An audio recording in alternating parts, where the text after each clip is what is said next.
అనమాట. So air pollutants man made air pollutants అనమాట. Man made sources of air pollution, ఇంధనాల దహనం. So burning fossil fuels, శిలాజ ఇంధనాలను మనము బర్న్ చేయడం వల్ల ఎయిర్ పొల్యూటెన్స్ రిలీజ్ అవుతాయి. శిలాజ ఇంధనాలను ఎక్కడెక్కడ వాడతాము అంటే మోటార్ వెహికల్స్ లో వాడతాము, విమానాల్లో ఏరోప్లేన్స్ లో వాడతారు.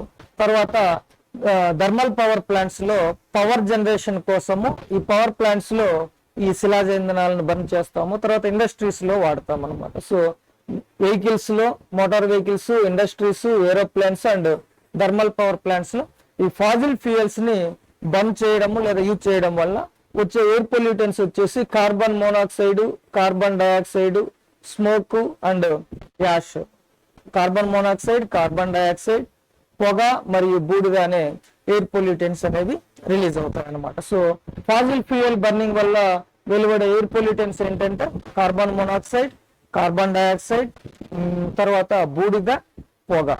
నెక్స్ట్ వచ్చేసి మెటల్ ఎక్స్ట్రాక్షన్, లోహ సంగ్రహణ. సో ఖనిజాలను శుద్ధి చేసి వాటి నుంచి మనము మెటల్స్ అనేవి ఎక్స్ట్రాక్ట్ చేస్తాం, లోహాలను సంగ్రహించడం జరుగుతుంది. సో ఈ ప్రాసెస్ లో కొన్ని ఇంప్యూరిటీస్ అనేవి ఎయిర్ పొల్యూటెన్స్ రిలీజ్ అవుతాయి. మెయిన్ గా హెవీ మెటల్స్ వస్తాయి అనమాట. Lead, nickel, arsenic, fluoride and dust particles. ఈ ఎయిర్ పొల్యూటెన్స్, ఆ పొల్యూటెన్స్ అనేవి నేచర్ ఎన్విరాన్మెంట్ లోకి రిలీజ్ అవుతాయి అనమాట, while extracting the metals from ores అనమాట. సో అది లోహ సంగ్రహణలో వెలువడే పొల్యూటెన్స్. నెక్స్ట్ వచ్చేసి రసాయన పరిశ్రమలు, కెమికల్ ఇండస్ట్రీస్. కెమికల్ ఇండస్ట్రీస్ లో క్రిమి సంహారకాలు, పెస్టిసైడ్స్ తయారు చేసేటప్పుడు కానీ, ఫెర్టిలైజర్స్ తయారు చేసేటప్పుడు కానీ, ఫంగిసైడ్స్, తర్వాత వీడిసైడ్స్, కలుపు నివారణలు, వీడిసైడ్స్, శిలీంద్రనాశకాలు, ఫంగిసైడ్స్, క్రిమి సంహారకాలు, పెస్టిసైడ్స్, ఇవి తయారు చేసేటప్పుడు వెలువడే పొల్యూటెన్స్ అనమాట. ఇవి కెమికల్ గ్యాసెస్, పాయిజనస్ గ్యాసెస్, తర్వాత volcanic organic compounds, VOCs, volatile organic compounds అనమాట. సో ఆర్గానిక్ పొల్యూటెన్స్ అనమాట ఇవి. సో ఇవన్నీ ఈ కెమికల్ ఇండస్ట్రీస్ ద్వారా వెలువడే పొల్యూటెన్స్ అనమాట. నెక్స్ట్ టెక్స్టైల్ పరిశ్రమ. టెక్స్టైల్ పరిశ్రమలో ముఖ్యంగా ఈ అద్దకం వేయడానికి, అంటే ఇప్పుడు దుస్తులకి రంగు మనం కలర్ వేస్తాం కదా, సో దాన్ని అద్దకం అని అంటాము, డైయింగ్ అంటారు. ఆ ప్రాసెస్ లో ఎక్కువగా ఈ పొల్యూటెన్స్ అనేవి రిలీజ్ అవుతాయి అన్నమాట. సో రంగుల అద్దకాల ద్వారా ఎక్కువగా కెమికల్ రెసిడ్యూస్ అనేవి, ఆ డైయింగ్ ప్రాసెస్ లో ఉండే రెసిడ్యూస్ ఎక్కువగా పొల్యూటెన్స్ గా వస్తాయి. సో నెక్స్ట్ వచ్చేసి ఆస్బెస్టాస్ ఇండస్ట్రీ. ఆస్బెస్టాస్ ఇండస్ట్రీస్ లో ఎక్కువగా ఆస్బెస్టాస్ షీట్స్ లో పీచు అనేది, అంటే అది ఒక తెల్లని పొడి మాదిరిగా ఆ పొల్యూటెన్స్, ఎయిర్ పొల్యూటెన్స్ అనేవి, మైక్రో డస్ట్ అనేది రిలీజ్ అవుతుంది అనమాట ఆస్బెస్టాస్ ఇండస్ట్రీస్ లో. నెక్స్ట్ చివరిగా ఫ్లోర్ మిల్స్, అంటే పిండి మరలలో ఈ పిండి అనేది చిన్న చిన్న పార్టికల్స్ గా, మైక్రో పార్టికల్స్ గా ధూళి మాదిరిగా గాల్లో కలిసిపోతూ ఉంటది అనమాట. అవి ఎక్కువగా ఫుడ్ గ్రెయిన్స్ ప్రాసెసింగ్ లో వస్తాయి అనమాట. పిండి సంబంధిత సూక్ష్మ మైక్రో గ్రాన్యూల్స్ అనమాట, మైక్రో డస్ట్ పార్టికల్స్ అనేవి వాతావరణంలోకి రిలీజ్ అవుతాయి. సో ఇవి man made sources of air pollutants, natural sources and man made sources. Natural sources వచ్చేసి మనకు వోల్కానిక్ ఎరప్షన్స్ కావచ్చు, లేదా డస్ట్ స్టామ్స్ కావచ్చు, లేదా చిత్తడి నేలల నుంచి రావచ్చు. ఇట్లా రకరకాల పద్ధతుల ద్వారా ఈ ఎయిర్ పొల్యూటెన్స్ అనేవి వాతావరణంలోకి రిలీజ్ అవుతాయి. మ్యాన్ మేడ్ సోర్సెస్ వచ్చేసి ఇంధనాలను, ఫాజిల్ ఫ్యూయల్స్ ని బర్న్ చేయడము, మెటల్స్ ని ఎక్స్ట్రాక్ట్ చేయడము, లోహ సంగ్రహణ, కెమికల్ ఇండస్ట్రీస్ నుంచి, టెక్స్టైల్ ఇండస్ట్రీస్ నుంచి, ఆస్బెస్టాస్ ఇండస్ట్రీస్ నుంచి, తర్వాత ఫ్లోర్ మిల్స్ అంటే పిండి మరల నుంచి అనేవి ఇవి రిలీజ్ అవుతాయి. ఇవి man made sources of air pollutants. Next వచ్చేసి మనకి ఈ classification of or types of air pollutants. So air pollutants ను, వాయు కాలుష్య కారకాలను ముఖ్యంగా రెండు రకాలుగా వర్గీకరించడం జరిగింది. So primary pollutants and secondary pollutants అని రెండు రకాలుగా ఈ ఎయిర్ పొల్యూటెన్స్ ని వర్గీకరించడం జరిగిందనమాట. సో అందులో ఒకసారి మనము ఆ క్లాసిఫికేషన్, ఆ టైప్స్ అనేది చూద్దాం.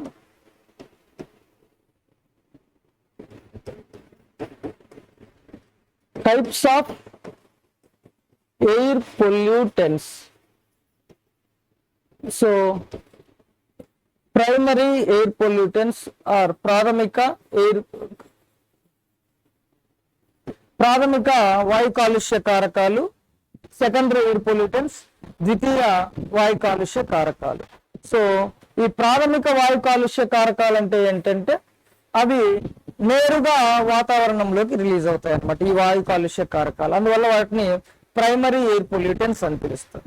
సెకండరీ ఎయిర్ పొల్యూటెంట్స్ అంటే ఏంటంటే ఈ primary air pollutants other elements or pollutants తో కెమికల్ రియాక్షన్స్ జరపడం వల్ల ఏర్పడేది సెకండరీ ఎయిర్ పొల్యూటెంట్స్ అన్నమాట. సో ఈ ప్రైమరీ ఎయిర్ పొల్యూటెంట్స్ కి ఎగ్జాంపుల్స్ వచ్చేసి carbon monoxide, carbon dioxide, sulphur oxides, nitrogen oxides, particulate matter, ఇలాంటివన్నీ ప్రైమరీ ఎయిర్ పొల్యూటెంట్స్ కి ఎగ్జాంపుల్స్ అన్నమాట. ఎగ్జాంపుల్ వచ్చేసి కార్బన్ మోనాక్సైడ్. కార్బన్ మోనాక్సైడ్ అనేది ఇన్కంప్లీట్ గా ఈ ఏదైనా ఈ ఫాజిల్ ఫ్యూయల్స్ ని బర్న్ చేస్తే కార్బన్ మోనాక్సైడ్ అనేది వెలువడుతుంది అనమాట. ఇది ప్రైమరీ ఎయిర్ పొల్యూటెంట్స్. అదేవిధంగా carbon dioxide, sulphur dioxide, nitrogen oxides. ఈ సల్ఫర్ డైఆక్సైడ్ అనేది బొగ్గును వేడి లేదా బొగ్గు థర్మల్ పవర్ ప్లాంట్స్ లో బొగ్గును యూజ్ చేసి పవర్ అనేది జనరేట్ చేయడం జరుగుతుంది. అందులో పొల్యూటెంట్ సల్ఫర్ డైఆక్సైడ్ అనేది రిలీజ్ అవుతుంది అనమాట. నైట్రోజన్ ఆక్సైడ్స్, సో దహన ప్రక్రియలో బర్నింగ్ ప్రాసెస్ లో ఈ నైట్రోజన్ ఆక్సైడ్స్ రిలీజ్ అవుతాయి. తర్వాత పర్టిక్యులేట్ మ్యాటర్, పిఎం, సూక్ష్మ కణాలు అనమాట. అంటే ఈ dust particles, micro dust particles ని మనము పర్టిక్యులేట్ మ్యాటర్ అని పిలుస్తాము. దీన్ని సైజును ఆధారంగా చేసుకొని PM 2.5, PM 10 అని వర్గీకరించడం జరుగుతుంది. 2.5 అంటే ఏంటంటే 2.5 మైక్రోమీటర్లు లేదా అంతకంటే తక్కువ సైజులో ఉన్న పర్టిక్యులేట్ మ్యాటర్ ని PM 2.5 అని పిలుస్తాం. ఈ పర్టిక్యులేట్ మ్యాటర్స్ లేదా డస్ట్ పార్టికల్స్ యొక్క సైజు దాదాపు ఒక 10 మైక్రోమీటర్స్ ఉంటే దాన్ని PM 10 అంటే పర్టిక్యులేట్ మ్యాటర్ 10 అని పిలుస్తాం. అంటే particulate matter based on size of dust particles PM 2.5 or PM 10 గా పిలవడం జరుగుతుంది. సో ప్రైమరీ ఎయిర్ పొల్యూటెంట్స్ అంటే అవి నేరుగా వాతావరణంలోకి విడుదలవుతాయి అన్నమాట. So carbon monoxide, carbon dioxide, sulphur dioxide, nitrogen oxides, particulate matter, ఇవి ప్రైమరీ ఎయిర్ పొల్యూటెంట్స్ కి examples. Whereas secondary air pollutants అంటే ఏంటంటే primary air pollutants other elements or pollutants తో రియాక్షన్ జరపడం వల్ల ఏర్పడే పొల్యూటెంట్స్ ని సెకండరీ ఎయిర్ పొల్యూటెంట్స్ అని పిలుస్తాం. ఎగ్జాంపుల్ వచ్చేసి బెస్ట్ ఎగ్జాంపుల్ ఓజోన్.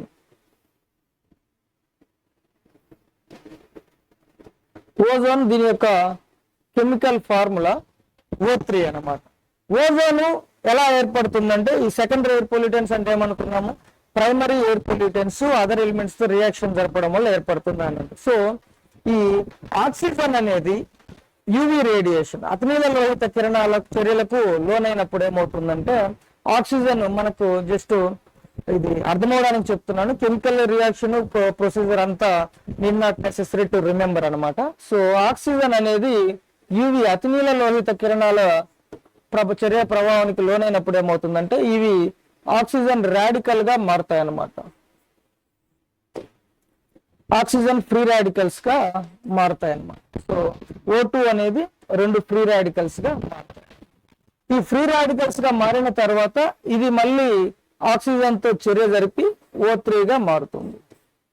సో ఇది అంతా అతినీల లోహిత కిరణాల సమక్షంలో జరుగుతుంది. బట్ వీటికి కెటలిస్ట్ గా ఉత్ప్రేరకాలుగా ఏవి పనిచేస్తాయంటే మనకు fridge and refrigerators air conditioners నుంచి రిలీజ్ అవుతాయి అనుకున్నాం కదా మనం, ఫ్లోరో కార్బన్స్ అవి అవసరం అవుతాయి, లేదా నైట్రోజన్ ఆక్సైడ్స్ వాటి యొక్క సమక్షంలో అతినీల లోహిత కాంతి చర్య వల్ల ఆక్సిజన్ అనేది విచ్చిత్తి చెంది ఆక్సిజన్ ఫ్రీ రాడికల్స్ గా ఏర్పడుతుంది. ఈ ఫ్రీ రాడికల్స్ ఆక్సిజన్ అణువుతో చర్య జరిపి ఓజోన్ వాయువుగా మారతాయి అన్నమాట. ఈ ఓజోన్ వాయువు అనేది సెకండరీ పొల్యూటెంట్ కి బెస్ట్ ఎగ్జాంపుల్. దాంతో పాటు అదర్ ఎగ్జాంపుల్ వచ్చేసి peroxy acetyl nitrate, PAN, peroxy acetyl nitrate అని పిలుస్తారనమాట.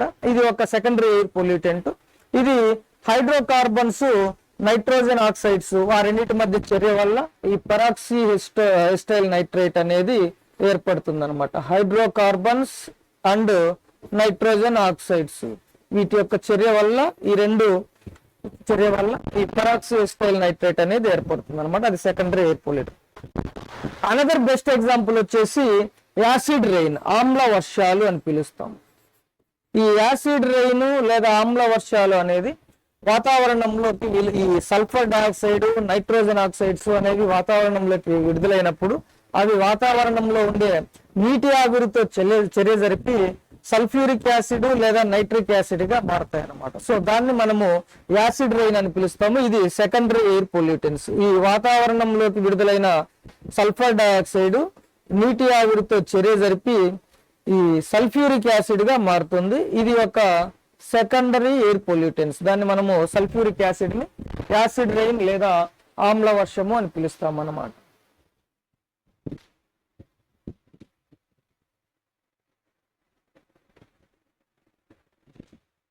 సో ఈ సల్ఫర్ డయాక్సైడ్ వాతావరణంలో ఉండే నీటి ఆవిరితో చర్య జరపడం వల్ల సల్ఫ్యూరిక్ యాసిడ్ ఏర్పడుతుంది. అట్ ద సేమ్ టైము ఈ నైట్రోజన్ ఆక్సైడ్స్ కూడా వాతావరణంలో ఉండే నీటి ఆవిరితో చర్య జరిపి nitric acids, nitrous oxide, nitrous acid, nitric acid ఇవి ఏర్పరుస్తాయి అన్నమాట. సో ఇవి యాసిడ్ రెయిన్స్. ఇవి అక్కడ ఈ sulphuric acid, nitric acid or nitrous acid atmosphere లో ఏర్పడిన తర్వాత ఈ రియాక్షన్ వల్ల అది నీటి, సో ఇప్పుడు అది వర్షం వచ్చినప్పుడు వర్షంతో పాటు నేలను చేరుతాయి అన్నమాట. దాన్ని మనము యాసిడ్ రెయిన్స్ లేదా ఆమ్ల వర్షాలు అని పిలుస్తాం. సో ఇది ఒక సెకండరీ పొల్యూటెంట్ అనమాట యాసిడ్ రెయిన్ అనేది. ప్రైమరీ పొల్యూటెంట్ వచ్చేసి ఏంటి, ఈ సల్ఫర్ డయాక్సైడ్ వాతావరణంలో ఉండే నీటి ఆవిరితో చర్య జరపడం వల్ల సల్ఫ్యూరిక్ యాసిడ్ అనేది ఏర్పడుతుంది. ఈ sulphur dioxide primary air pollutant, whereas the sulphuric acid ఈ సెకండరీ ఎయిర్ పొల్యూటెంట్. సో ఇవి సెకండరీ ఎయిర్ పొల్యూటెంట్స్ కి బెస్ట్ ఎగ్జాంపుల్స్ అనమాట. సో ఓజోన్ అనేది, తర్వాత పెరాక్సిస్టైల్ నైట్రేట్ అనేది, acid rains, so sulphuric acid and nitric acid or nitrous acid అనేవి ఇవి best examples for secondary air pollutants అనమాట.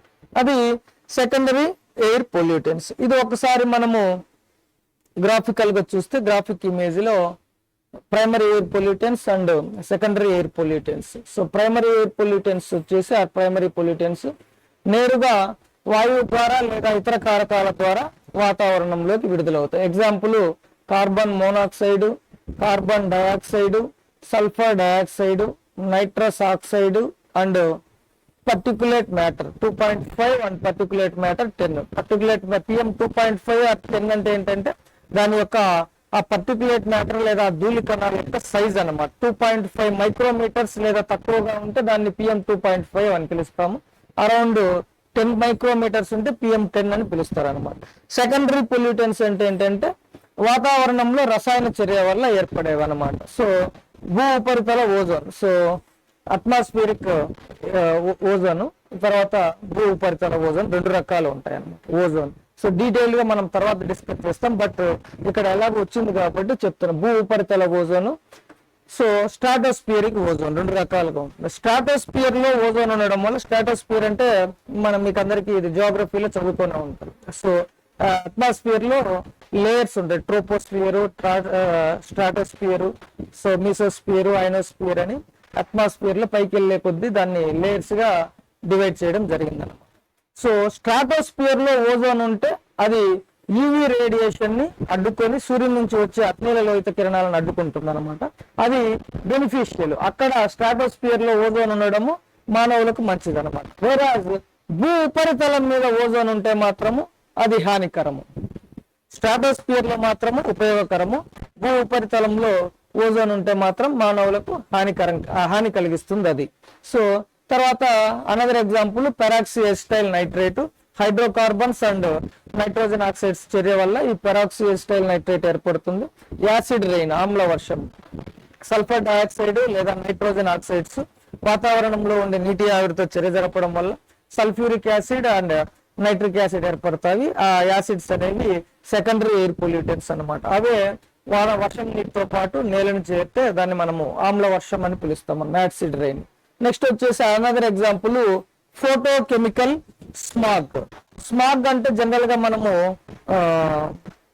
కోల్డ్ అండ్ వెట్ వాతావరణంలో చల్లని మరియు తేమ ఉన్న వాతావరణంలో పొగ వస్తే అది మనము జనరల్ గా స్మాగ్ అని పిలుస్తాం అన్నమాట.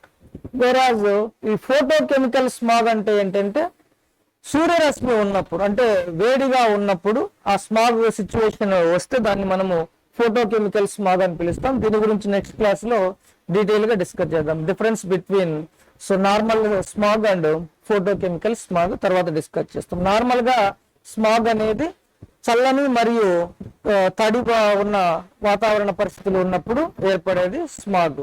ఫోటోకెమికల్ స్మాగ్ అంటే వేడి ఉన్నప్పుడు సూర్యరశ్మి సమక్షంలో ఏర్పడే స్మాగ్ ని మనము ఫోటోకెమికల్ స్మాగ్ అని పిలుస్తాము. ఫార్మాల్డిహైడ్ అనేది another example for secondary air pollutant. ఇది ఫార్ములా వచ్చేసి దాని HCHO formaldehyde. So no need to remember అన్నమాట.